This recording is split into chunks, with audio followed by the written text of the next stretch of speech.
J'ai pris un abonnement parce qu'on peut pas les joindre par téléphone, donc je paye beaucoup trop de RSI. J'ai un petit bar qui ne me permet pas de vivre avec le RSI que je dois payer.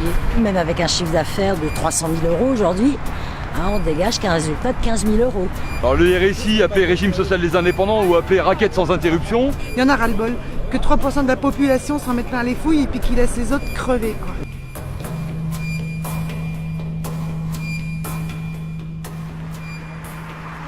RSI, 3 lettres.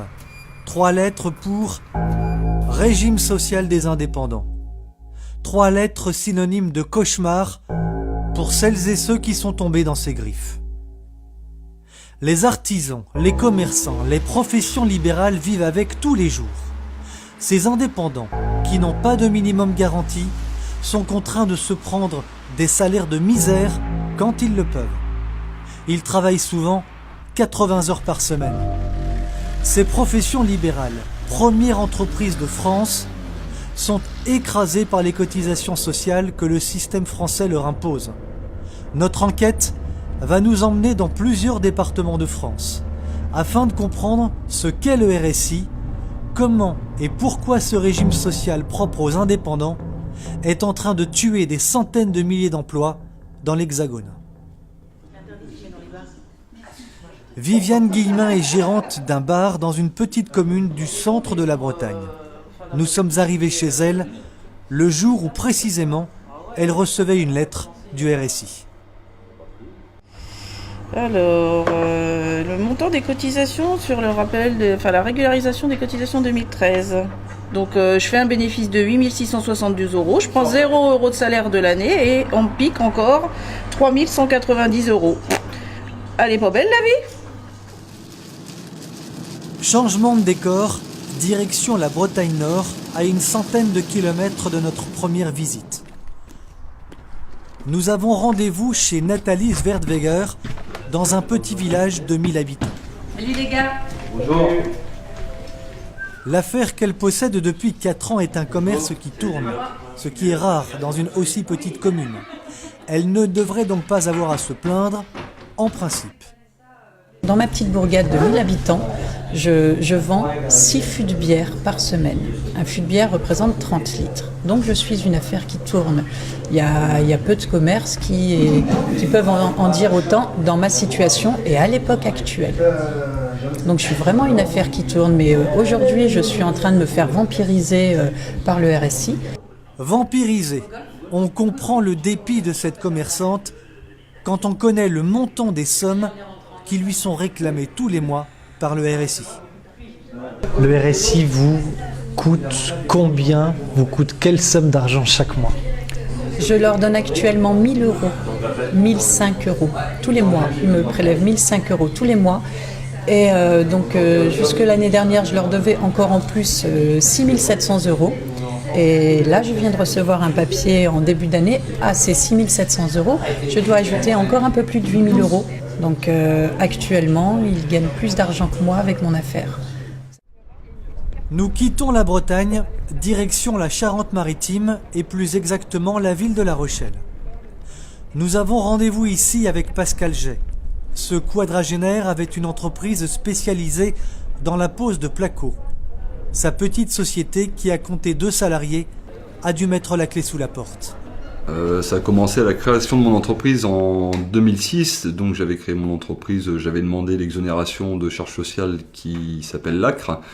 Et dès la première année, en fait, j'ai été ennuyé avec le RSI, tout simplement parce que même avec le fait d'avoir cette exonération, le RSI, 3-4 jours après que j'ai créé mon entreprise, me demandait déjà de payer la somme de 8 000 €. Je tiens à rappeler qu'en 2009, mon entreprise allait très bien. En 2010, j'ai pris moins 40% sur mon chiffre d'affaires. En 2011, j'ai pris moins 60%. Ce qui correspond à moins 90% de chiffre d'affaires sur 2 ans. Et le problème du mode de calcul du RSI aujourd'hui, c'est que 2 ans après, on nous demande de payer sur une année où notre entreprise allait bien. Et j'ai pas pu provisionner de somme pour payer le RSI. Je savais que c'était calculé sur N-2. Mais en sachant que j'ai perdu 90% de chiffre d'affaires sur ces 2 années, mon entreprise était obligatoirement morte. Selon le statut juridique des entreprises indépendantes, les charges qui sont appliquées sur les bénéfices vont de 46 à près de 55%. Mais quel est donc ce système Quel est donc ce régime social qui matraque à ce point les très petites entreprises?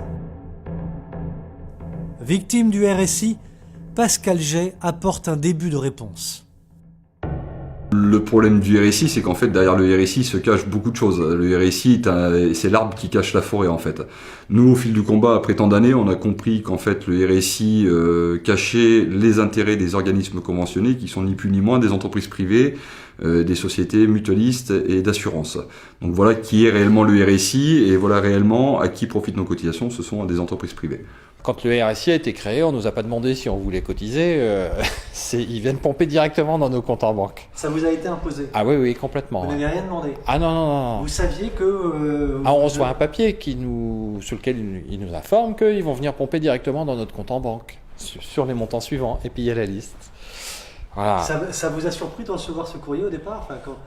Je trouve ça assez intolérable qu'un organisme social vienne pomper directement dans mon compte en banque. Je sens autour de moi, de la part des administrations qui nous entourent, un mépris énorme. On est juste bon à travailler et à les payer. Vous et c'est sentez tout. vraiment Ouais, c'est clair. Jusqu'en 2005, pour assurer leur protection sociale, assurance maladie, invalidité, assurance vieillesse, retraite, ces petits patrons, qui peuvent avoir de 1 à 20 salariés, cotisaient chaque mois à 3 caisses différentes. La CANAM, la Cancava et Organique. C'était l'URSSAF, organisme privé délégué par l'État, qui était chargé de récupérer les cotisations. En 2006, les 3 caisses fusionnent. À côté de l'URSSAF, on crée le RSI, un organisme de protection sociale privée avec mission de service public. L'objectif de départ est, paraît-il, de simplifier les démarches. Une simplification qui va en fait s'avérer être un désastre. Incompatibilité informatique entre les deux organismes, qui se retrouvent en concurrence, double appel à cotisation, prélèvement postérieur à la cessation d'activité, procédure judiciaire, envoi d'huissier. On sait que le RSI a déjà été vivement critiqué par la Cour des comptes et que les contentieux judiciaires se sont multipliés. Autre zone d'ombre, les bâtiments. Il existe 32 caisses régionales du RSI en France, 32 caisses et certains bâtiments flambant neufs. Question, comment ont-ils été financés? Et certains de pointer le doigt sur la masse de salariés embauchés. Ici, par exemple, travaillent 110 personnes. Plus de 5000 salariés en France. Bref, une usine à gaz. Enfin, dernier aspect visible du dossier RSI. Les victimes des agissements du régime social des indépendants, leur nombre serait considérable. Beaucoup se disent victimes d'intimidation ou de pression. Je pense à ces petites entreprises qui sont acculées par beaucoup de charges et notamment par les charges du RSI avec un système véritablement opaque. Et ça, je l'ignorais en tout cas, s'agissant de ces petits entrepreneurs qui parfois d'ailleurs même sont poussés jusqu'au suicide et jusqu'au désespoir final.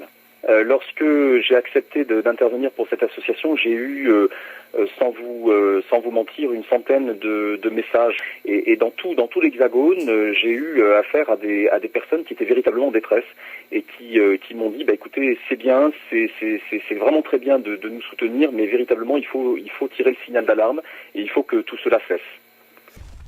Cet agent commercial rencontré il y a quelques jours nous a clairement indiqué avoir fait une dépression à cause du RSI. C'est simple, aujourd'hui j'ai encore 10 000 euros de facture du RSI qui m'est tombée ce matin. Pas compliqué. 10 000 euros ce matin. Et là, une régulation. Une régulation. Au titre de quoi? On vous demande. Mais je sais pas. J'ai même pas 5 000 euros de chiffre d'affaires dans ma société, qui est en train de débuter. On ne sait même pas sur quelle valeur il nous impose. Il n'y a aucune base.